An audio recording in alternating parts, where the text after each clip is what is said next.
이미 오랫동안 그는 편지를 받지 못했던 것이다. 하지만 지금은 뭔가 다른 것이 그의 심장을 불현듯 옥죄어왔다. 나스타시아, 제발 좀 나가줘. 여기 3 코페이카가 있어. 그러니 제발 빨리 나가줘. 그의 손 안에 놓인 편지가 후들후들 흔들리고 있었다. 나스타시아가 있는 데서 편지를 뜯고 싶지는 않았다. 편지와 단둘이 있고 싶었다. 나스타시아가 나가자마자 그는 편지를 얼른 입술에 가져다 대고 입을 맞추었다. 그리고 오랫동안 주저에 있던 필체를 바라보았다. 언젠가 그에게 읽기와 쓰기를 가르쳤던 어머니의 옆으로 누운 듯이 비스듬하고 자잘한 필체, 그 낯익고 사랑스러운 필체를 지그시 바라보았다. 그는 마치 뭔가를 두려워하듯이 편지를 뜯기를 주저했다. 마침내 봉투를 열었다. 편지는 크고 묵직해 2호쯤 되어 보였다. 커다란 편지 2장에 깨알 같은 글씨가 빼곡히 쓰여 있었다.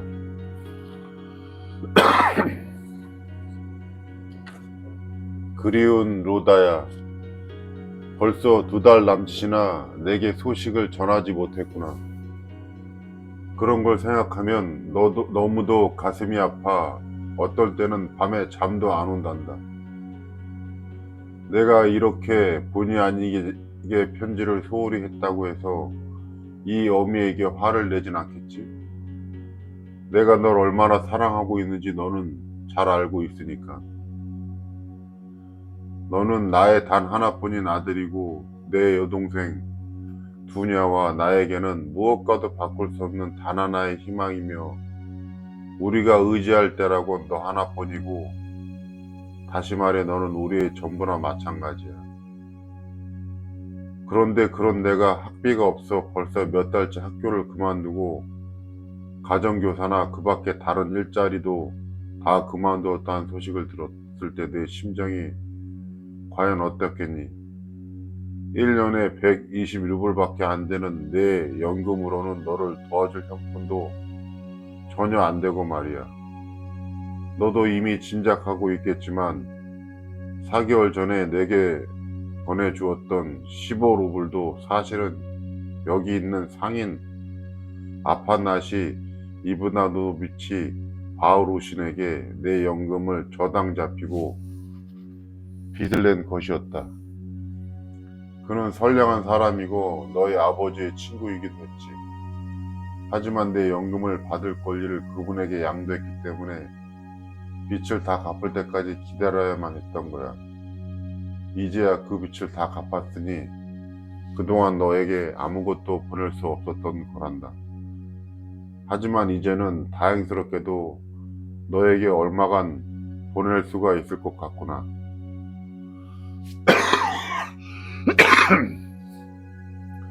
그리고 요즘은 우리에게도 여러 면에서 좀 운이 트인 것 같아서 너에게 그 얘기를 좀 서둘러 전하고 싶구나. 첫째, 사랑하는 료다. 너도 짐작은 하겠지만 내 누이가 벌써 달반째 나와 함께 살고 있고 앞으로는 더 이상 떨어져 살지 않을 거야. 천만다행으로 그 애의 고생도 이제 끝이 났단다. 하지만 그간 무슨 일이 있었는지 지금까지 우리가 너에게 말 안 하고 숨겨왔던 모든 것을 내가 알 수 있도록 순서대로 차근차근 다 얘기해 주겠주마. 2달 전쯤 내가 편지를 보내와 두냐가 스비드리가 일로푸신의 집에서 너무도 많은 무례한 행동을 당하는 것 같다고 누군가에게 듣고서 자세한 상황을 알려달라고 했지. 내가 그때 너에게 어떻게 답장을 쓸 수 있었겠니? 만약 내가 그때 사실을 있는 그대로 다 썼더라면 너는 아마 모든 것을 다 팽개치고 걸어서라도 우리한테 왔을 거 아니냐? 내가 내 성격과 기질을 다 아는데 자기 누이가 모욕을 당하는 걸 가만히 두고 볼 사람이냐? 내가 나 자신도 절망에 빠져 있었지만 그렇다고 뭘 어쩔 수 있었겠니? 나도 당시에는 사건의 진상을 전부 다 알지 못했거든. 무엇보다 사태를 어렵게 했던 것은 두네 치카가 작년에 스비드리가일로프신의 집에서 가정교사로 들어갈 때 다달이 갚을 요량으로 미리 100루블을 선불로 받았기 때문에 그 돈을 다 갚기 전까지는 그 집에서 나올 수가 없었던 것이란다. 그 돈은 내 사랑하는 노다야 증이니까 내게 모두 털어놓을 수 있다만 내가 일전에 꼭 필요하다고 해서 우리가 작년에 너에게 보낸 바로 그 돈이란다. 그때는 그 돈이 두네 치카가 저금해 놓았던 것에서 보내주는 거라고 너한테 거짓말을 했다만 실은 그게 아니었어. 지금 이렇게 너에게 모든 것을 털어놓는 이유는 하나님의 은총으로 만사가 아주 잘 풀려서 갑자기 모든 상황이 좋게 변했기 때문이란다. 정말이지 두냐가 널 얼마나 사랑하는지 또 그 애가 얼마나 고귀한 마음씨를 가졌는지 내가 꼭 알아주었으려면 한다. 사실 스비드리가 일로프 씨가 처음에는 그 애에게 몹시 무례하게 굴고 식사 때도 온갖 무례함과 조롱을 일삼았다고 한다. 이미 모든 일이 다 끝난 마당에 공연히 내 화만 더 줄 테니 이 괴로운 얘기를 시시콜콜 늘어놓고 싶진 않다. 간단히 말하면 스비드리가 일로프 씨의 부인인 파르파 페트로브나와 집안의 다른 모든 식구들이 두냐에게 친절하고 점잖게 대했어도 두네치카는 너무도 힘들어했고 특히 스비드리갈로프 씨가 옛날 군대에 있을 때의 버릇이 도저 바커스의 영향 아래 있을 때 더 힘들어했어. 하지만 나중에 대체 어떤 일이 일어났는지 아니? 이 미치광이 같은 사람이 이미 오래전부터 두냐를 엄청나게 좋아했는데 그런 마음을 숨기려고 일부러 그에게 무례하게 굴고 경멸하는 태도를 취했다는 거야. 어쩌면 이미 나이도 먹을 만큼 먹고 한 집안의 가장인 사람으로서 그렇게 경박한 희망을 품고 있는 자신이 너무도 두렵고 부끄러워 저도 모르게 두냐에게 우라통을 터뜨린 걸지도 모르지. 어쩌면 무례와 조롱을 일삼으로써 자기 본심을 다른 사람에게 감추려고 그랬을지도 모르고 하지만 결국 그는 참지 못하고 감히 두냐에게 대놓고 추잡한 제안을 하게 된 거야. 온갖 것을 다 해주겠다고 약속하고 그것도 모자라 모든 것을 다 버리고 그 애와 함께 시골이나 아니면 어디 해외로라도 가자고 했다는 거야. 그 애가 얼마나 괴로웠을지 상상이나 할 수 있겠니? 그렇다고 그때 당장 집을 뛰쳐나올 수도 있었던 것도 아니고 말이야. 갚아야 할 돈도 돈이었지만 파르파 페트로브나를 생각하면 갑자기 의심할 수도 있을 테고 그러면 집안의 불화를 야기할 테니 말이야. 그뿐만 아니라 그건 두네치카에게도 큰 스캔들이니까 그렇게 할 수가 없었던 거지. 이런저런 여러 가지 이유가 있어. 두냐는 전에 6주 동안 이 끔찍한 집에서 벗어날 생각을 도저히 할 수가 없었던 거야. 물론 너도 두냐를 잘 알 테지만 그 애가 얼마나 똑똑하고 얼마나 강한 성격을 지녔니.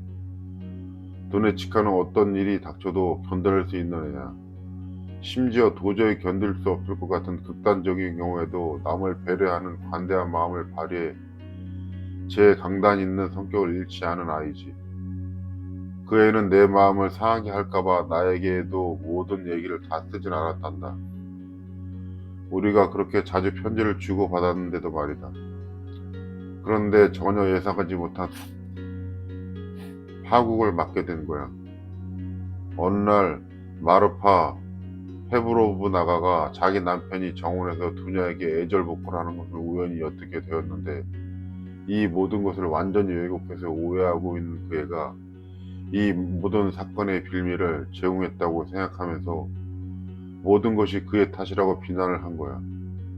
당장에 그 정원에서는 끔찍한 장면이 벌어졌고 마르파 페브로브나는 두냐에게 손찌검까지 했고 그의 얘기는 아무것도 들으려 하지도 않고 1시간 내내 고래고래 소리를 질러대다가 마침내는 그 즉시 두냐를 허름한 농민용 집마차에 태워 내가 있는 도시로 보내라는 명령을 내린 거다.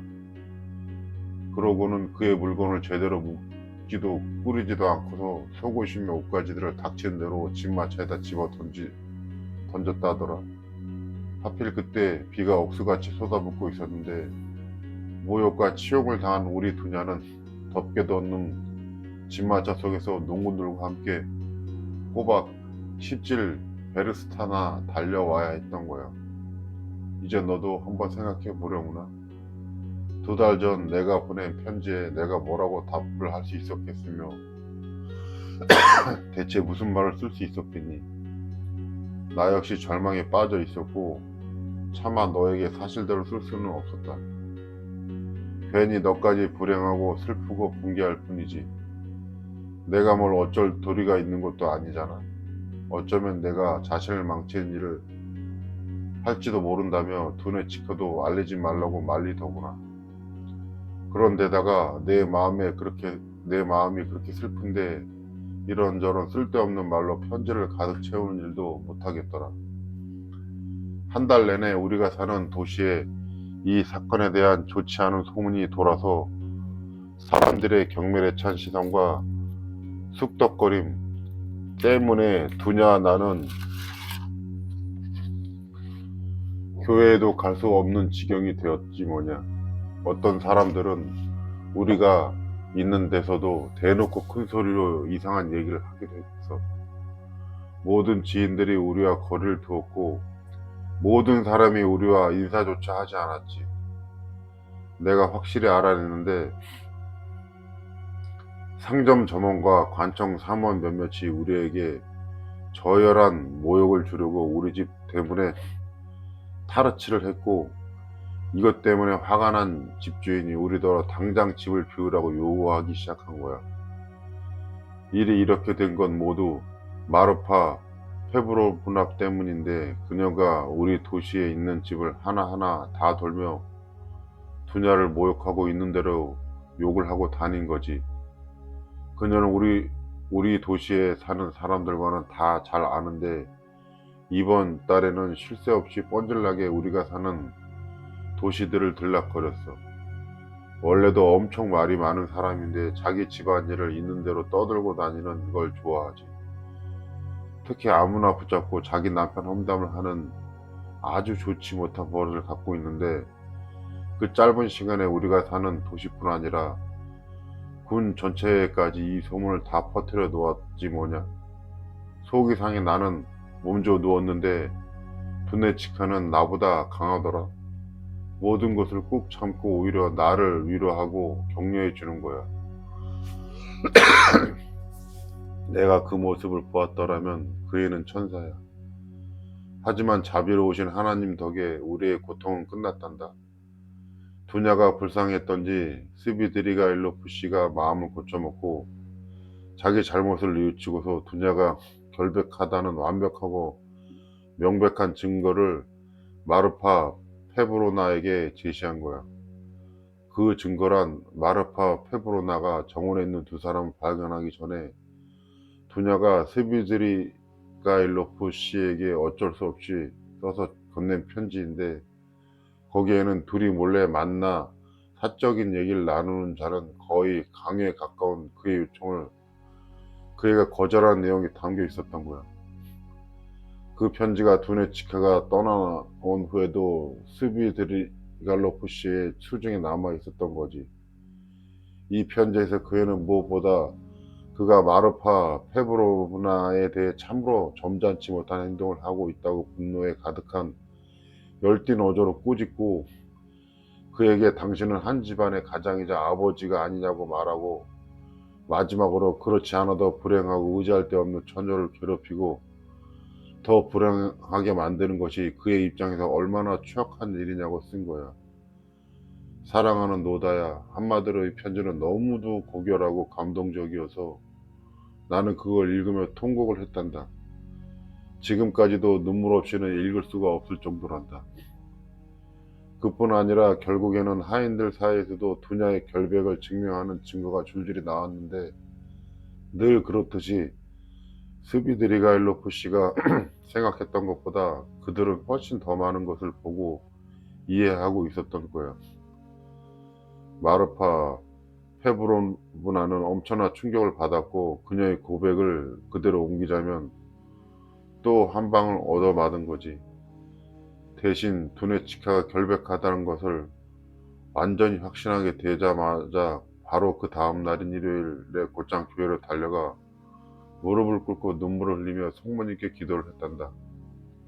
이 새로운 시련을 이겨내고 자신의 의무를 완수해낼 힘을 달라고 말이지. 그런 다음 성당을 나와 아무한테도 들리지 않고 곧장 우리 집에 와서 우리에게 자초지종을 다 설명하고 완전히 참여하고 통 안에 눈물을 흘리며 두냐를 껴안고는 자기를 용서해 달라고 빌었단다.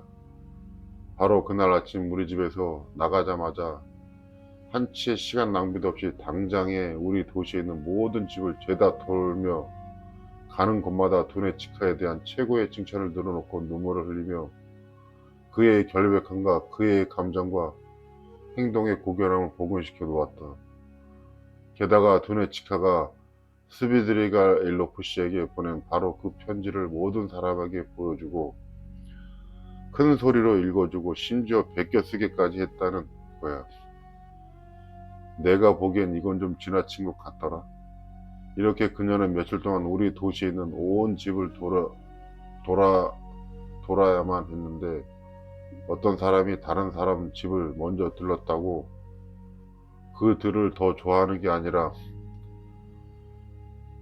아니냐며 불평하게 되자 순서를 정했고, 그래서 어느 집이건 미리부터 자기 순서를 눈이 빠지게 기다렸고, 어느 날 어떤 집에서 마르파 페브로브나가 이 편지를 읽게 될지도 모두가 알게 되었고, 편지 낭독이 있을 때마다 순서에 따라 자기 집에서건 다른 지인들 집에서건 이미 여러 번 들었던 사람들끼리 또 몰려들었단다.